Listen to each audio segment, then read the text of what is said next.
ओम शांति। आज का पदम है, क्या परमात्मा हमें दुर्घटनाओं से बचा सकता है? क्या परमात्मा हमें दुर्घटनाओं से बचा सकता है? परिचय। ये प्रश्न मानव हृदय में बार बार उठता है कि जब कोई दुर्घटना होती है या दुखद घटना होती है तो क्या परमपिता परमात्मा हमें उससे बचा सकते हैं?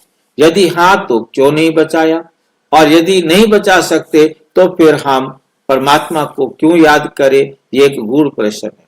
यहाँ पर एक छोटा सा प्रश्न मेरे अंदर उठता है कि यदि वो नहीं बचा सकता फिर हम बच कैसे जाते हैं? हाँ जी भाई जी, ड्रामा में होगा तो बचेंगे। कितने आप देखो, कितना हमारे बीके भाई बहने भी कहती है कि बाबा से मैंने रिक्वेस्ट की, बाबा मेरी ये प्रॉब्लम है, और बाबा ने मेरी प्रॉब्लम दूर कर दी।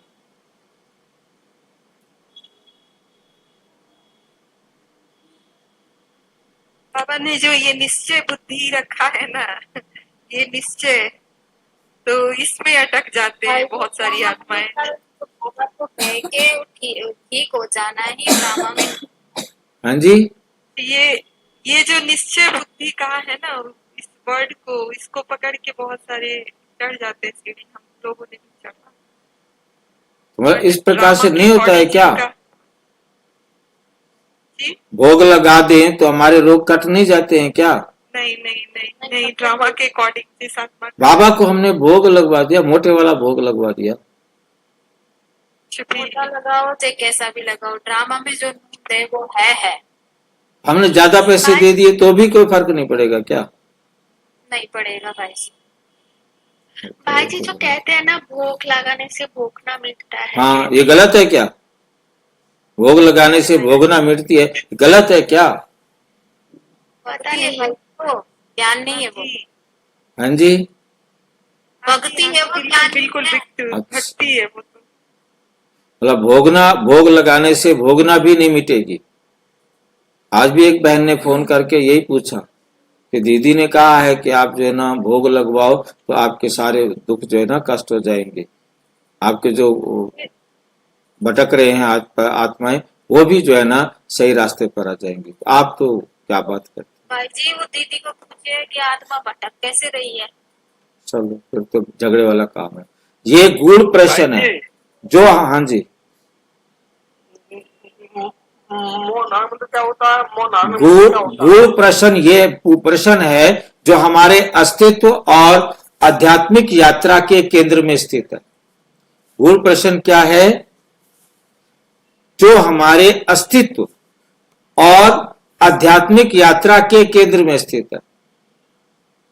इस अध्याय में हम इस गूढ़ विषय पर मंथन करेंगे और गहराई से समझने का प्रयास करेंगे, क्योंकि बहुत गहरा प्रश्न है। अलग अलग मत, अलग अलग विचार, अलग अलग बहुत सारे आ जाते हैं। आज हमने उन सभी बातों पर विचार करना है। कोई बात रहती है तो आप, या मैं नहीं ले पा रहा हूं तो आप भी लेने का प्रयास कर सकते हैं कि ये बात है या नहीं है। दुर्घटनाओं और कष्टों का रहस्य। परमात्मा ने स्पष्ट किया है कि प्रत्येक आत्मा का अन्य आत्माओं के साथ जन्म जन्मांतर के हिसाब किताब का एक गहरा और सटीक संतुलन है। एक्यूरेट, सटीक का मतलब है एक्यूरेट। हिंदी में सटीक बोलेंगे और अंग्रेजी में इसको एक्यूरेट बोलेंगे। ये संतुलन विश्व नाटक के अनादि विधान का हिस्सा है। प्रत्येक घटना, चाहे वो सुखद हो या दुखद हो, इस नाटक का एक अभिन्न हिस्सा है जिसे ना तो टाला जा सकता है और ना ही बदला जा सकता है। जिसके लिए कहा जाता है होनी होकर रहे, अनहोनी ना हो। अनहोनी हो नहीं सकती और होनी को कोई बदल नहीं सकता। ये बात हमें बहुत अच्छी तरह से अपनी बुद्धि में रखेंगे तो फिर हम आगे इसको देख सकते। इस विश्व नाटक में परमात्मा केवल एक साक्षी दृष्टा है। Only one. God is the only one साक्षी दृष्टा। ओनली वन साक्षी दृष्टा। गॉड जो है केवल और केवल एक ही है जो साक्षी दृष्टा है, जो न्यायकारी और समदर्शी है, जो न्याय करने वाला है और समदर्शी, एकदम सबको समान रूप से देखने वाला है। कितना साक्षी दृष्टा है, सोच सकते हैं आप, बता सकते हैं कितना साक्षी दृष्टा है? लाखों करोड़ों आग में जल जाए उससे कोई फर्क नहीं पड़ता।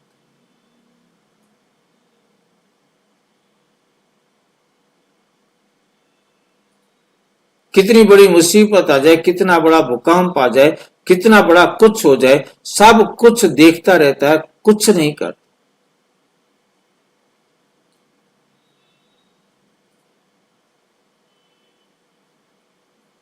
बाबा की आत्मा घुटती नहीं होगी क्या कि सामने सामने सारे मर रहे हैं, सारे तड़प रहे हैं?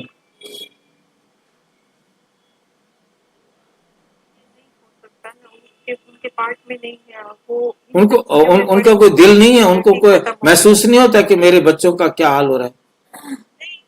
उनको ये सब चक्कर में नहीं पड़ते, वो उनकी प्योरिटी खराब हो जाएगी, वो एवर प्योर है। प्योरिटी की चिंता बड़ी है, बच्चे दुखी हो जाए कोई बात नहीं, सुख और दुख से न्यारे सुख की फीलिंग नहीं है, सुख की फीलिंग नहीं। आपने ऐसा निर्दयी बाप क्यों चुना जिसको दया भी नहीं आती बच्चों पर?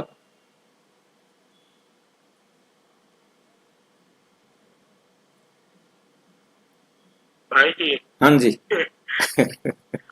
बाबा का अगर शरीर होता ना, हाँ। तो भी शक्ति हो जाता। तो पकड़ ले, तो पकड़ लेते उसको, फिर तो छोड़ते ही नहीं। सबसे बड़ी चालाकी तो यही की है परमात्मा ने कि अपना शरीर नहीं रखा कि हम उसको पकड़ सके। अजन्मा और अजूनी बन गया। बाबा देह को देखते ही नहीं और आत्मा को कुछ होता नहीं। आत्मा को कुछ होता नहीं, ये चक्कर है। वो आत्मा को देख लेता है, आत्मा को तो कुछ हो नहीं रहा।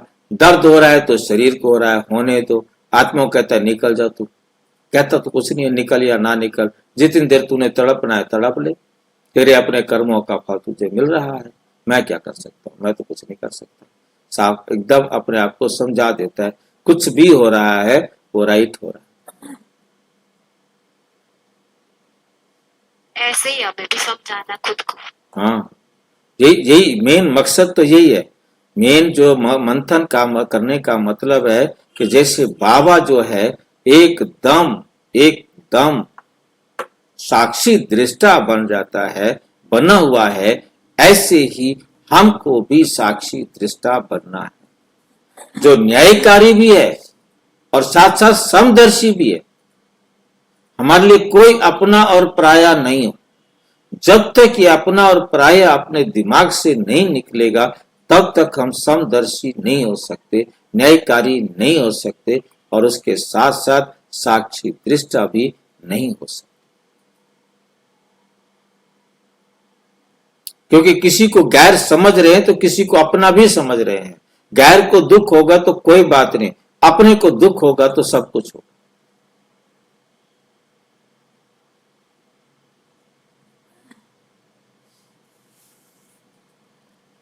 उनका कार्य आत्मा को सत्य ज्ञान देना और सतो प्रधान बनने का मार्ग दिखाना है। आत्मिक स्वरूप में स्थित होने का महत्व, आत्मिक स्वरूप में स्थित होने का महत्व क्या है? आत्मा का मूल स्वरूप शुद्ध, शांतिपूर्ण और सतो प्रधान है। जब आत्मा अपने वास्तविक स्वरूप में स्थित हो जाती है तो वह हर प्रकार के दुख और कष्ट से मुक्त हो जाती है। आत्मिक स्वरूप में स्थित होना ही हर समस्या का समाधान है, हर समस्या का समाधान है। आत्मिक स्वरूप में स्थित होना ही हर समस्या का समाधान है। कैसे? आत्मिक स्वरूप में स्थित होना ही हर समस्या का समाधान है। कैसे? आत्मा को कोई भी कष्ट नहीं होता, कोई उसको सुख की अनुभूति नहीं होती है, उसको सिर्फ 7 गुण और 8 शक्तियां ही चाहिए, उससे ज्यादा उसको कुछ भी नहीं चाहिए। आत्मा को और संसारिक में होंगे तो सब अपने होंगे, सब आत- अपने लगे। हाँ, आत्मिक स्वरूप में स्थित होना माना संसार का कुछ भी नहीं चाहिए, क्योंकि संसार से कोई मतलब ही नहीं। देह समझने से देह के पांचों तत्व आकर्षित करते हैं। हम देह से न्यारे हो जाएं तो पांचों तत्व, ना पानी की प्यास की जरूरत है, ना गर्मी लग सकती है, ना ठंड लग सकती है, और ना ही कोई और चीज जो इस शरीर को जरूरत है वो हम आत्मा को जरूरत ही नहीं। ये संसार का जो कुछ भी है वो इस शरीर को जरूरत है, चाहे वो खाने के लिए हो, चाहे सांस लेने के लिए हो, चाहे पीने के लिए हो, कुछ भी।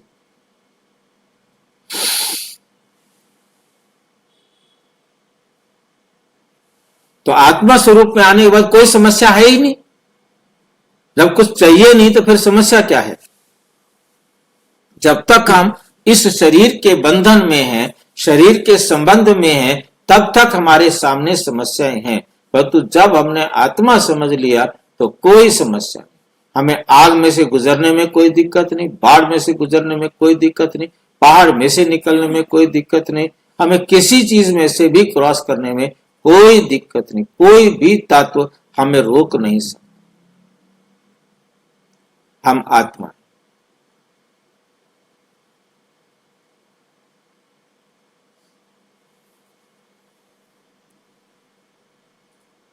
परमात्मा हमें यह सिखाते हैं कि आत्मिक स्वरूप में स्थित होने के लिए उनका सिमरण, किनका सिमरण?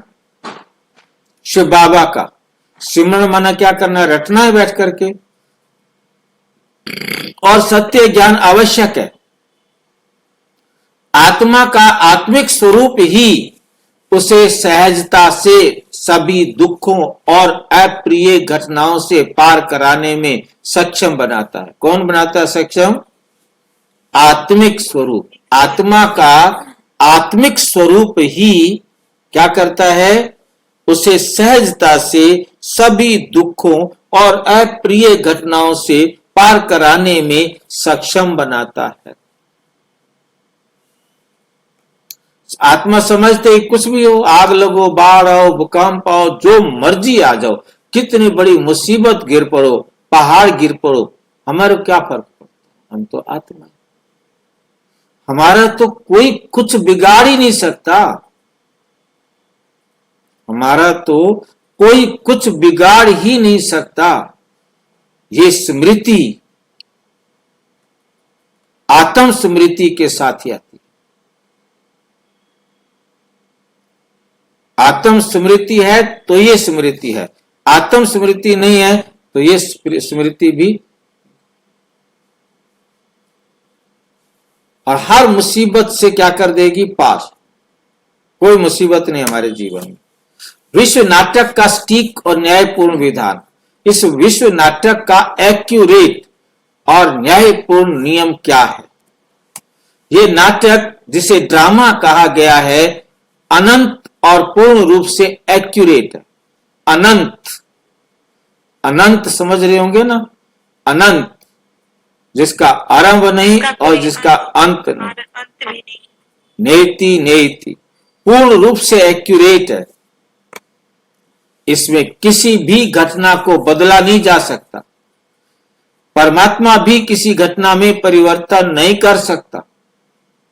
परमात्मा इस विधान में हस्तक्षेप नहीं करते, क्योंकि ये विश्व नाटक का अनादि और अखंड हिस्सा है।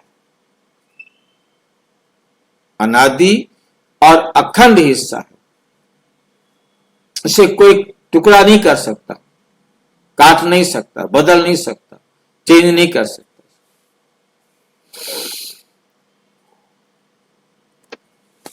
बाबा ने बार बार ये बताया है कि ये ड्रामा कल्याणकारी है। कौन बताएगा ये कल्याणकारी कैसे है?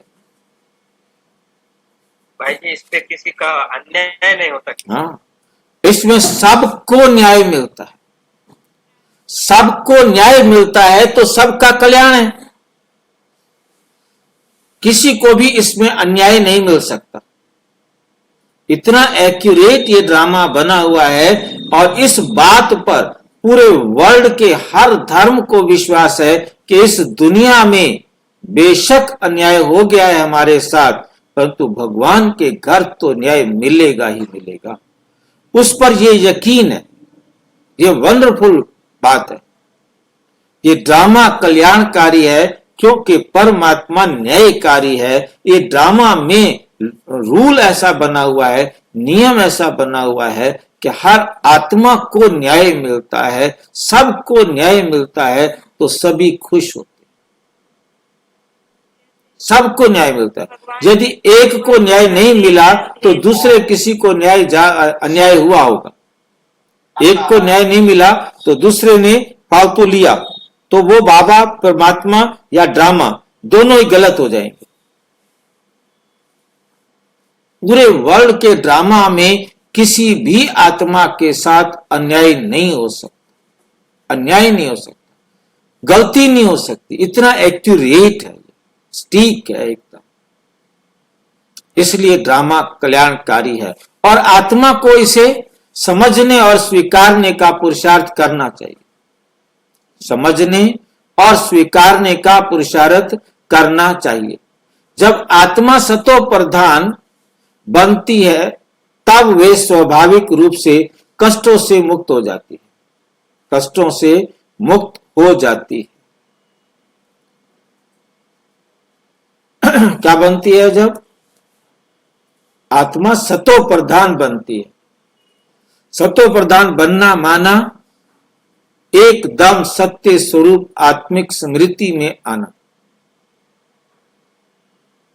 जब उसमें थोड़ी सी भी कमी आती है तो जितनी कमी आती है उतना कष्ट उसके जीवन में ऑटोमेटिक आता जाता है। 99.9 हो गई, 0.1 भी कम हुआ तो 0.1 का भी दुख उसके जीवन में आ जाए।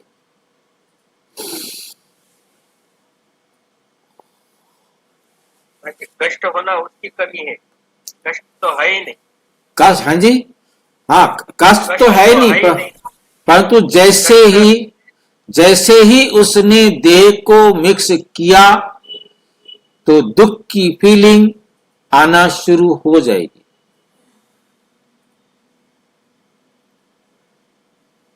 मेरा कहते ही मेरे के प्रति आकर्षण होने के कारण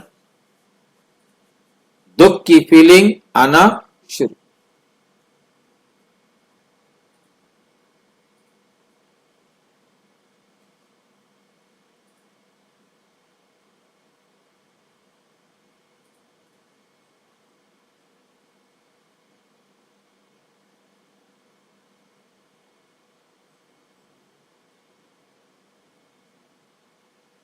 भाई जी, हाँ जी, पापा को फीलिंग तो है ना, तो इसलिए तो बोलते हैं मेरे मीठे बच्चे, मीठे लाडले बच्चे, ये सब तो बोलते हैं।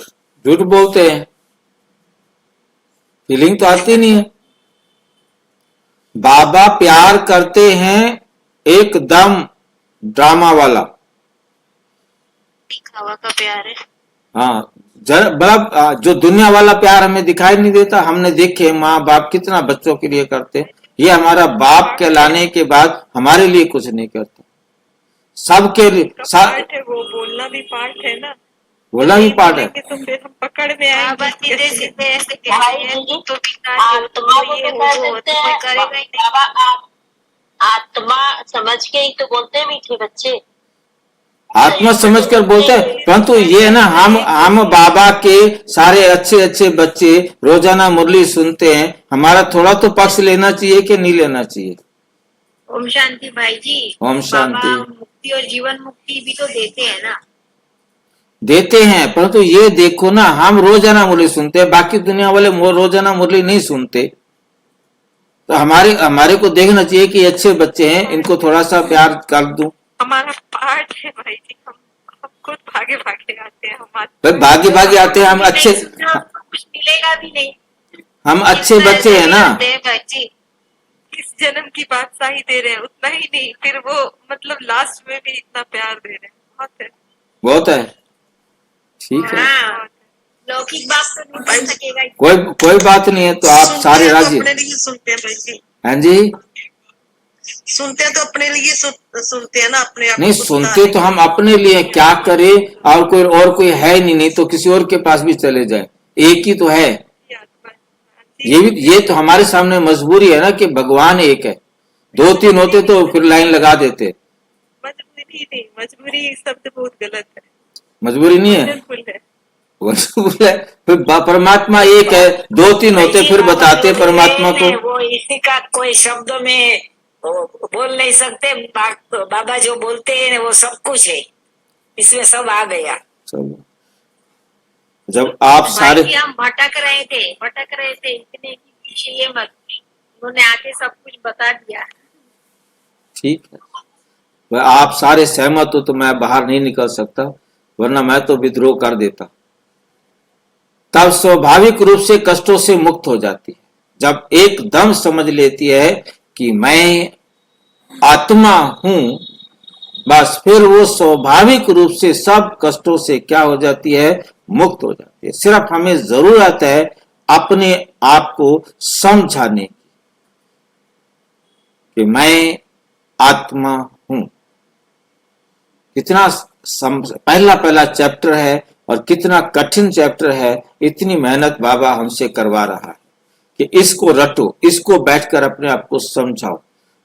परमात्मा की भूमिका क्या है? परमात्मा का कार्य है किसी घटना को रोकना या बदलना नहीं, बल्कि आत्मा को सत्य ज्ञान प्रदान करना। बस उसका काम एक यही है, हर आत्मा को सत्य ज्ञान प्रदान करना, एकदम निष्पक्ष होकर। ये नहीं कि किसी को ज्यादा बताओ, किसी को कम बताओ। मैंने सबको एक जैसा बताना है। सुने उसकी मर्जी, पढ़े उसकी मर्जी, जीवन में लाए उसकी मर्जी, मंथन करे उसकी मर्जी, ना करे उसकी मर्जी। बाबा को कोई फर्क नहीं पड़ता। ये बाबा का प्यार है, क्योंकि वो किसी भी आत्मा को, चाहे ब्रह्मा बाबा की आत्मा हो, चाहे कितना क्लोज आत्मा हो, कितनी भी वो किसी भी आत्मा को कोई पक्ष नहीं देते। हार्ट अटैक हो रहा है तो हो रहा है, चाहे ब्रह्मा बाबा हो तो चाहे कोई भी हो, उसे कोई मतलब नहीं। दर्द है तुम्हारा, तुम जानो, मेरा क्या मतलब है। मैंने तो रास्ता दिखाना था, दिखा दिया। अब उस रास्ते पर चलना या ना चलना, दर्द लेना या ना लेना, ये आपका अपना पुरुषार्थ है, मेरा इसमें कोई मतलब नहीं। बाबा एकदम सीधा सीधा बात करते, मेरा कोई मतलब नहीं। बाबा किसी के भी दर्द को कम नहीं करते। भाई जी, दर्द लेना या नहीं लेना वो आत्मा के हाथ में। वह तो कोई कहे कि मैं जो है ना सकाश दे रहा हूं इसलिए दर्द नहीं हूं, उससे कोई फर्क नहीं। वैसे ब्रह्मा बाबा को भी कोई दर्द नहीं हुआ होगा भाई जी, हार्ट अटैक आया पर वो बाबा को दर्द नहीं हुआ होगा। दर्द हुआ, परंतु दर्द को उसने कमांड दे रखी थी कि नहीं, कोई दर्द नहीं होता। मतलब उसने अपने आप को, दर्द तो होता है, दर्द क्यों नहीं होगा, परंतु हाँ, कर्म योग का मतलब यही है कि हमने उस दर्द के लिए भी कमांड दे दी कि दर्द कुछ नहीं होता।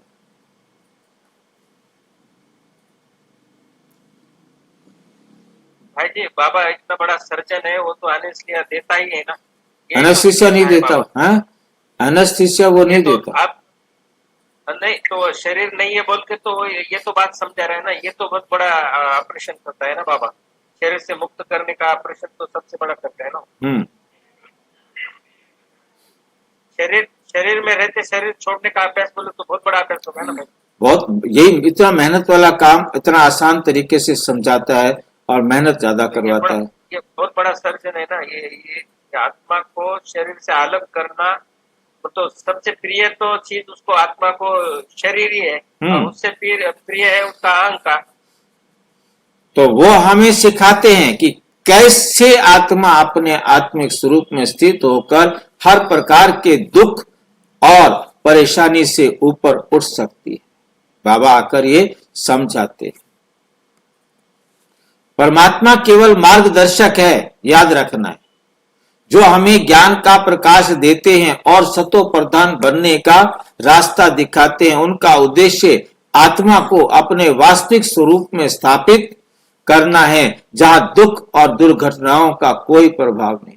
कितना बड़ा दुख है, कितनी बड़ी मुसीबत है, कुछ नहीं। भाई जी, बाबा जी ने बोला था कि 8 आत्माओं को एकदम तकलीफ नहीं होता। कल के मुरली में हाँ आया जी, था हाँ जी, हाँ जी। तो ऐसे कौन आत्मा है जिनको तकलीफ नहीं हुआ होगा? वो 8 आत्मा जो कृष्ण के साथ जन्म लिया जिन्होंने। नहीं, अभी वो जो 8 आत्मा है उन लोग को तकलीफ नहीं हुआ होगा? नहीं हुआ। अभी? कब की बात है तकलीफ नहीं होगा? जब वो घर जाएंगे। हाँ जी, वो उनको अपना अभी कोई घर थोड़ा जा रहे हैं।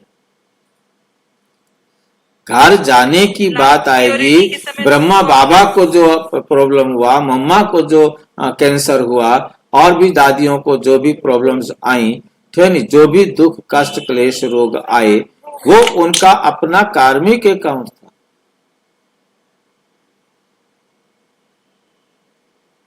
ठीक है। भाई जी, इसका मतलब ये निकल रहा है कि जो वैकुंठ वाले लास्ट में अपना अपना शरीर छोड़कर जाएंगे तो वो कोई आत्माएं इधर साथ वो तो योग निद्रा में शरीर को छोड़ेंगे और चले जाएंगे। योग निद्रा में शरीर को छोड़ देंगे ना वो। नहीं, शरीर छोड़ने में भी वहां भी नंबरवार होंगे ना, तो आप बता रहे हैं आठ भी नंबरवार होंगे। 8 भी तो उनमें कुछ ना कुछ फर्क रहेगा। फिर 100 आ गई, फिर 16,000 की लाइन शुरू हो जाएगी, फिर 9 लाख की, चलते जाएंगे। पति शरीर छोड़ने में तो थोड़ी सी कठिनाई होगी, पर सतो प्रधान शरीर में छोड़ने में कोई कठिनाई नहीं।